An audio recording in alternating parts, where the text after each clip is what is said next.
Cleveland Brown.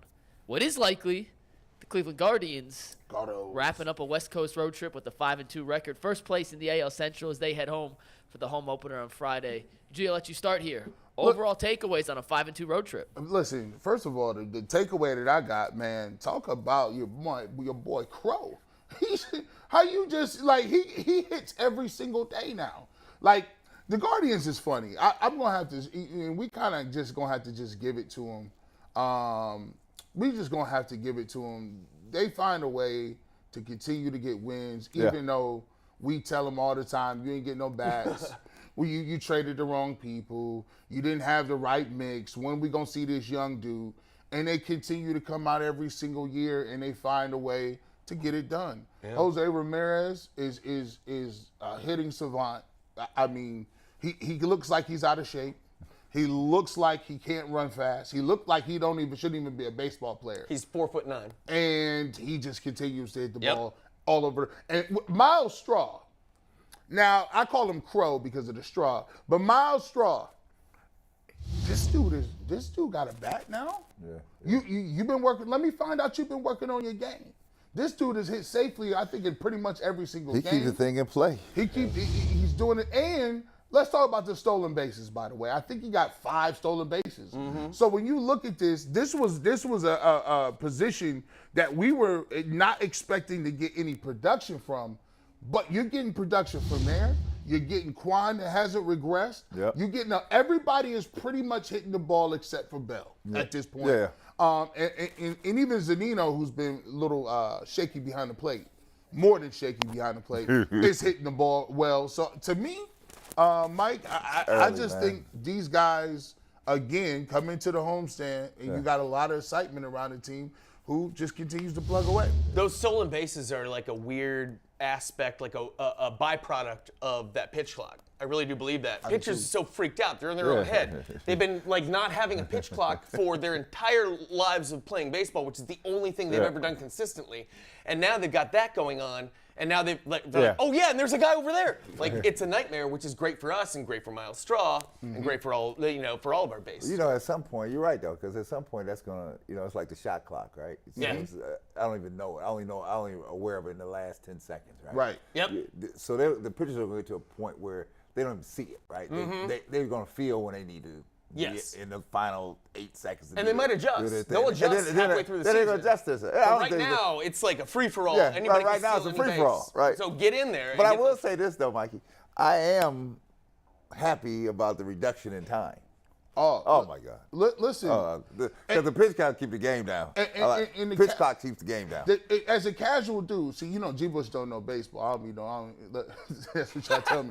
G. Bush don't know baseball. G. Bush don't know baseball. I'm going to give me one. I'm going to give me a sign, too, that say G. Bush don't know baseball. But here's the thing. Hold that at a Guardians game. The fringe guys like me, this is the best thing that you could have done for your game. Yeah. Because I've watched every single Guardians game. These run times is an hour 57, 2:05. Yeah. Yep. It's no longer like when you watch a baseball 3 and a half hours. Like you could be flicking through channels. I would find better. I'm like, Malcolm X is on. Denzel is on again. I'm gonna watch that. All of this throughout the game. Click back. Game's still in 7 minutes. Game's still the same at bat. At bat. These guy's walking out of the batter's box. He's calling his wife. He's like, "What are we having for dinner tonight?" What are we having for dinner? Is that all right, sweetheart? Strapping the wristbands, getting in here. I was doing some research for the home opener tomorrow. Yeah. And I'm obviously not from Cleveland. They played a 16-inning game a few years ago. Yep, I remember that. It was 5 miserable. hours I was and at 27 minutes. How long was it, Mikey? 5 hours, 27 minutes. Oh, no. That is the entirety of a work shift for me at Channel 3. That's unacceptable. Probably more, frankly. There's no need. There's no reason to have a game like that. Yeah. And to be truthful, some of the diehards, they're like, this is too slow it's going too fast for me now. The purist is like, I'm like, look, bro, that's the best thing y'all could have did, because it's not the people that are the purists and diehards that's going to keep your sport alive. It's the dudes like me that's like, well, I'm going to watch them if they're good, and I want to see the project on the field. So now you look at it, the games is crisp, runners is in position. There's more guys on the base paths. Guys are moving around. And by the way, it almost seems like fielding is like all the routine stuff that you used to have time to catch. I've seen more errors and more balls and miscommunications than I've seen in a while in the outfield and the infield. Well, you know, stop the shift and all this all other the stuff. shift stuff. Now you got to play straight up now. Yeah. Straight up, like old school, straight up. I have pitch clock thing. That's my final thoughts tonight. If we get to that, and we don't run out of time. But I will say this: what's exciting about this Guardians team is the fact that they are still magical from last year. I was worried about that. Yeah. You know what I mean? And especially coming into this home opener, like we've all been there for the beginning of the season where right now at the time the Indians are coming back and they're like 2-4 right now coming into the home opener because it was stuff went south, whatever happened, and you don't have that same vibe. You're hopeful.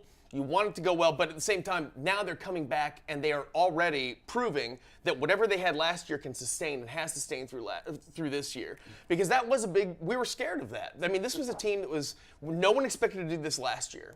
So, everybody was calling the Guardians to be, under 500 last year, and then they surprised everybody. And we were like, was this a fluke? Was this just an anomaly? Did everything hit right? And then you come back into this year and sure enough, here we are 5-2. And so it's exciting just to see that this seems like it's going to sustain. And what they do, and you get a chance to see Arias, right? He's either gonna play shortstop, Jimenez is gonna play second, and their platoon, he's the infield platoon guy. He's playing third, he's playing second, playing shortstop. He's showing he got some power in his bat. So when you look at a guy like him, you can see how they're setting it up. Rosario's going to be a free agent. And the thing about the Guardians, they got all these mismatches of talent as far as the second baseman and shortstops are concerned. You're set up in a place where now, even if you at the trade deadline, you can move one of them in middle infielders. And they highly touted prospects. And I will say this too. Kwan is my new favorite player. He's amazing. He's so fun. He's the new favorite player. Yeah, for he's me. great. I saw him hit a ball yesterday that was up and low-key in, and just the fact that he's able to get his wrist and his arms in position to hit the baseball at certain angles is crazy. Yeah. He hit this baseball opposite way. He hit it down the left field line. And look at that. How you get your wrist in place like that? I know. Do you know who he reminds me of in a weird way? Now, it's not apples to apples. The guy I'm going to reference is a righty. Kwan's a lefty. They play very different positions. But his ability to turn inside pitches into opposite field singles is very Derek Jeter-esque. Yeah, he just slaps it. Good speed, still bases. I just love credit to Kwan. More credit to the Guardians management for finding Kwan. Nobody saw this coming last year. We didn't know what we were going to get out of Kwan last year. And he's been an all-star for the last year. And so it's just it's amazing that he's been able to sustain this. I think is really cool too is the Guardians do some innovative stuff in terms of their lineup, in terms of scouting and finding gems, right? Yeah. I can't get over this. I think the coolest thing in the world is they just turn their tickets into like an app. They're like, look, $49. If you wanna just subscribe to the Guardians, come on to the park, and you just post up and go anywhere you want. You want to stand in the outfield? Like you want to post your back to the game. And think about it. I'm not gonna in April and May. I'm not. These places ain't gonna be sold out. Are they going to be looking extra crazy for these tickets? You could be sitting very close at some of these games. Be sitting in those Jay Crawford seats. Some Jay Crawfords. They be like, dang, Polk, Polk done made it. Look where he's at. You can scoot down there. By the dugout. Yeah. I think the $49, between those, the all-you-can-eat seats, I could go buy me some. I can get all the food I want. Yeah. And still get a good product for $49 a month. And you can go to every single game if you want to. Yep. you fool the hell out of a day. You heard it right here. Local sports luminary Garrett Bush encouraging people to cheat and move up closer than their tickets allow them to do. Oh yeah. So yeah, I appreciate it. Very Cleveland. Very Cleveland. Hey, baby girl, come on. I got these. You know, I got these $5. tickets, got these $5 hollers. $5. Our seats are right up there where those people just left. Pointing imaginary people. on up. Ha ha, my man. Joe. There he is. Yeah, man. Listen, Hey, man. Chief. I was down here the other day, man. I tell you what, me and Jose Ramirez, I was just talking to him before back practice. Just a reminder, WKYC is the Channel 3 upstairs. They have the home opener tomorrow. So watch the home opener on WKYC, not exclusively, but watch it there preferably. And we're doing a pregame show at 1 p.m. and I'm on there. They're going to send me down to the field so that people can yell at me.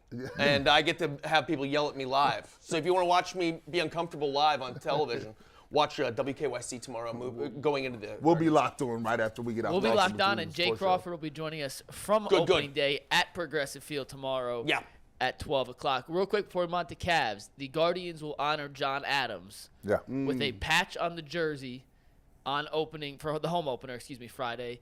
Travis and Donna Kelsey will also throw out the first pitch. Is that Pat's season both long? of those two situations. Is that Pat's season long? You know what? I'm not positive. I'll look it up. While you guys go, I'll look that up. Yeah, I would hope that. Assume it is, though. I hope that season long. Let's transition to Cavs a little bit. Wait, real quick, before we do it. Go ahead. Thoughts on Kelsey throwing out the first pitch? Oh, well, listen. Yeah, come on. You got to give me that. I mean, they might. Listen, I'm about to start the rumor that Travis Kelsey actually want to play in Cleveland, too. You know how we Right. Is Megan coming with him?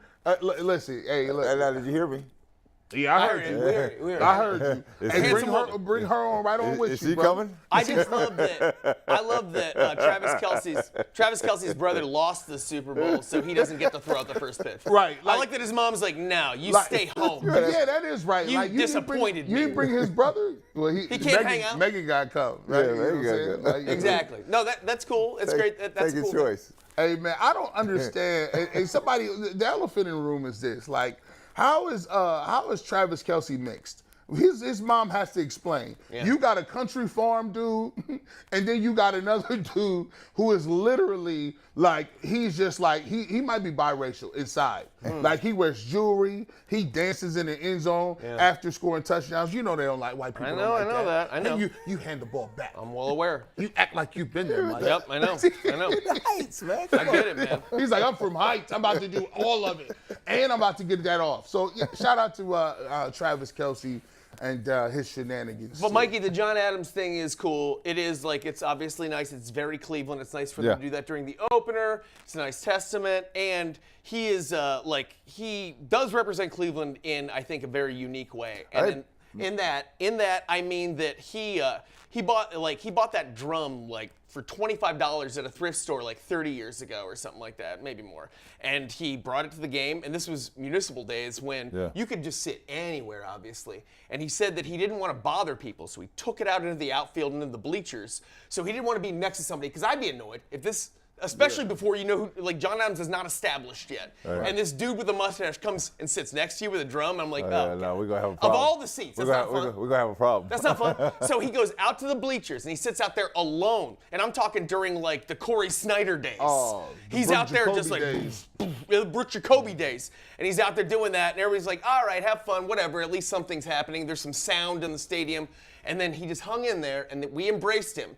Not because he was a good drummer, because frankly, he was no John Bonham. He had like he's like boom, boom. It's nothing that anybody couldn't do, frankly. He wasn't like, no one celebrated his skills. Appreciate his dedication. Yes, we appreciate his dedication through the worst of times. Through the most Travis Hafner of times. Yeah. Wow. And then we hung out and Cleveland loves somebody who hangs in there through adversity and sticks in there through the worst of times, and now it's nice that we are celebrating him. And I love thinking about like the 19-year-old, 20-year-old players on the team from like the Dominican Republic who were like, who are we honoring with this patch? A guy who played a basic rhythm on a drum for 30 years? But it's cool that they have to be a part of it too. I mean, and I got your answer. They're wearing it this weekend, and then they're wearing it again on August 24th, which is the 50th anniversary of the first game he attended with the drum. What about the seats? Are they preserving the seats out there? I will get back to you on that one. I would think that you got to give me, you got to give me some more than 2 patches. Listen, I love look. You know me. I'm all about the gear. I love patches. If I could listen, I would. I didn't even want to be in the Boy Scouts. I just wanted the patches. Just listen. I don't know how to start a fire. I don't know how to cut no rope. Were you Boy Scouts though? No. They don't let us go in the woods with no strange people. You're lucky based on my Boy Scout experience. You don't want to go in there. So you're about to go to the woods with this grown man who teaches carpentry. It's awkward. Now look. No. Yeah, it's awkward. No. But if you are a Boy Scout, congratulations. We love you too. You can be a member on Ultimate Cleveland Sports Show. We're not knocking you. Here's what the Guardians should do as a PR thing that would be really smart. John Adams had 1 seat. Yeah. He didn't often have company, but have those 2 seats, and those 2 seats should always go to a drummer.